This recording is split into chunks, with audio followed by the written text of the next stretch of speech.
Halo generus Trisukses, ada peraturan baru yang penting untuk kita ketahui bersama, yaitu Peraturan Menteri Pendidikan Dasar dan Menengah atau Permendikdasmen nomor 9 tahun 2025 tentang tes kemampuan akademik atau yang kita singkat TK. Peraturan ini akan menggantikan peraturan menteri sebelumnya tentang uji kesetaraan. Nah, apa saja isinya dan apa dampaknya bagi siswa, sekolah, dan sistem pendidikan kita? Mari kita bedah bersama. Pertama, apa sih sebenarnya tes kemampuan akademik atau TKA itu? Berdasarkan peraturan ini, TKA adalah kegiatan pengukuran capaian akademik murid pada mata pelajaran tertentu yang terstandar. Lalu, apa tujuan diadakannya TKA? Peraturan ini menyebutkan beberapa tujuan utama. 1. Untuk seleksi akademik.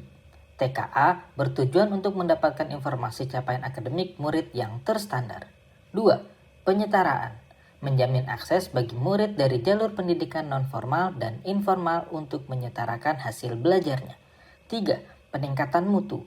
Mendorong para pendidik untuk mengembangkan penilaian yang lebih berkualitas dan menjadi acuan untuk penjaminan mutu pendidikan. Sekarang, siapa saja yang menjadi peserta TKA? Cakupannya cukup luas loh.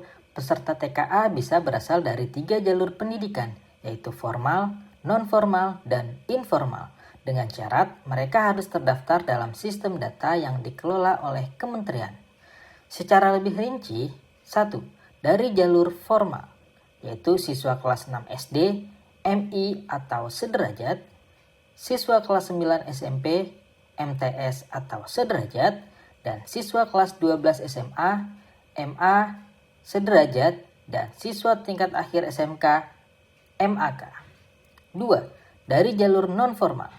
Ini mencakup siswa program kesetaraan seperti siswa kelas 6 program paket A, siswa kelas 9 program paket B, dan siswa kelas 12 program paket C, termasuk juga murid pesantren di bawah binaan Kementerian Agama.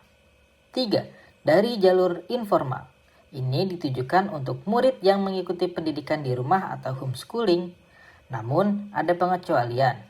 Peraturan ini menyatakan bahwa TKA tidak berlaku bagi murid berkebutuhan khusus penyandang disabilitas yang memiliki hambatan intelektual.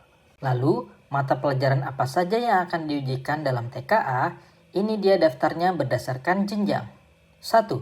Untuk jenjang SD, MI, dan SMP, MTS atau paket A dan B, yaitu Bahasa Indonesia dan Matematika. 2. Untuk jenjang SMA, MA, SMK, MAK atau paket C, yaitu Bahasa Indonesia, Matematika, Bahasa Inggris, dan 2 mata pelajaran pilihan yang ketentuannya akan diatur lebih lanjut. Ini bagian yang paling penting. Untuk apa hasil TKA ini akan digunakan? Hasil TKA memiliki beberapa fungsi strategis. 1. Seleksi penerimaan murid baru atau SPMB jalur prestasi. Hasil TKA jenjang SD, MI dapat menjadi salah satu syarat seleksi masuk SMP, MTS jalur prestasi.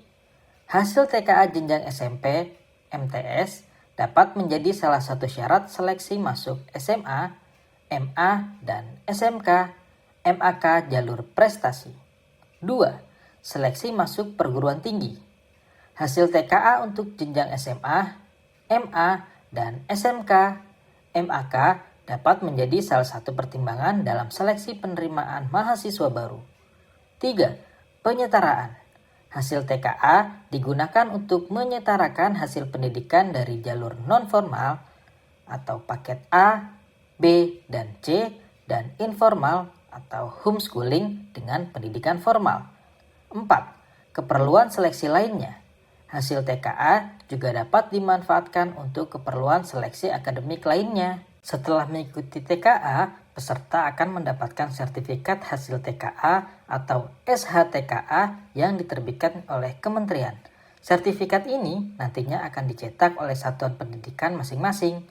Sertifikat ini akan memuat informasi penting seperti identitas lengkap peserta dan asal sekolah, nomor induk siswa nasional atau NISN, dan nilai dan kategori capaian untuk setiap mata uji.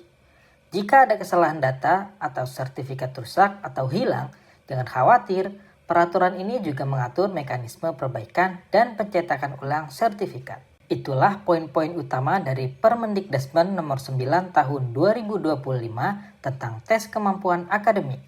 Peraturan ini ditetapkan pada tanggal 28 Mei 2025 dan mulai berlaku sejak diundangkan pada 3 Juni 2025. Dengan adanya TKA, pemerintah berupaya menciptakan standar penilaian yang setara dan berkualitas di semua jalur pendidikan. Bagi para siswa, persiapkan diri kalian dengan baik ya. Terima kasih sudah menyimak. Bagikan informasi ini agar semakin banyak yang tahu. Sampai jumpa di pembahasan isu pendidikan lainnya.